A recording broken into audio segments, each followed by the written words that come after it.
So now we are ready to apply the mechanical energy conservation theorem.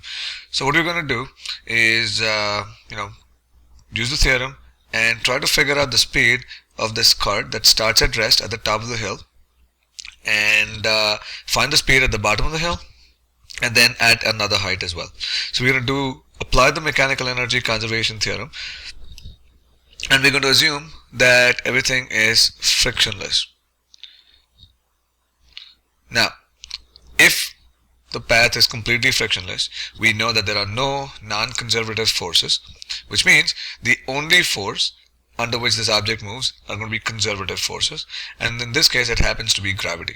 We know gravity is conservative, so we can go ahead and say that mechanical energy is going to be conserved. So we are going to use MEI equals MEF. Now once again, before you think of using MEI equals MEF, you need to make sure that that there are no non-conservative forces. And once you've decided that, once you've established that in the problem, you can then go ahead and use MEI equals MEF. So in this case, we can do that. Now, the rest of the process is fairly straightforward. What we're going to do is we're going to first find the total MEI, then find the total MEF, and then figure out what to do. Okay, and we equate them, and then everything will be fine. Alright, so let's write down all the stuff for MEI.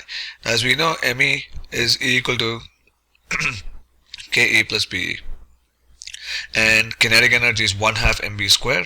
So it is 1/2 times m times 0 square. And the potential energy is equal to simply m times 9.8 times 10.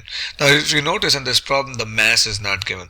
Now typically, whenever the mass is not given, most likely the mass is just simply going to factor out. It doesn't matter, which means if I have if I have a bicycle there that satisfies these conditions, or if I replace it with something else, it doesn't really matter. Okay, so since we have all this, we can write down our initial mechanical energy as simply equal to 98 times m. Let's do the same thing. Let's write down the final mechanical energy at the bottom of the hill.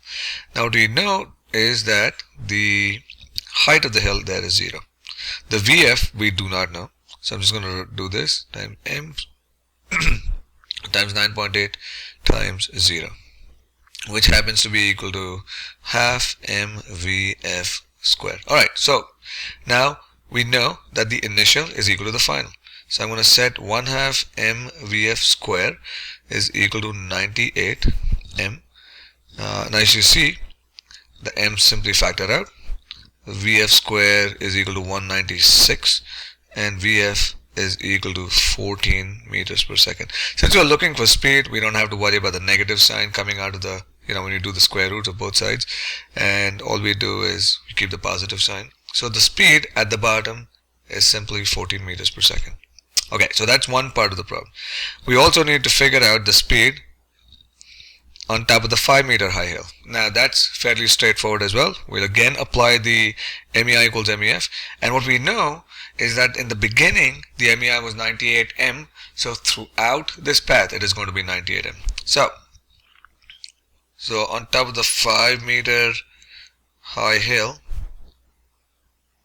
I'm just going to call it MEF prime just to distinguish it between the previous one, and this happens to be equal to 1/2 times m times Vf prime square plus, now there is a height, so it is m times 9.8 times 5. Alright, let's equate this to 98 m. So we have 1/2 m Vf prime square plus 49 m is equal to 98 m. Now this gives us 1/2 m Vf prime square is equal to 49 m. The m and the m cancels out. I get Vf prime square is equal to 98. Vf prime is equal to square root of 98, which is about 9.9 meters per second. Okay, so here's a simple example, simple application of the mechanical energy conservation theorem. And all we did was, once we established that everything is frictionless in the problem, we could say that the mechanical energy is conserved, and then we went ahead and we used MEI equals MEF, and then from there proceeded to figure out these two speeds. Alright, so That's that for this problem.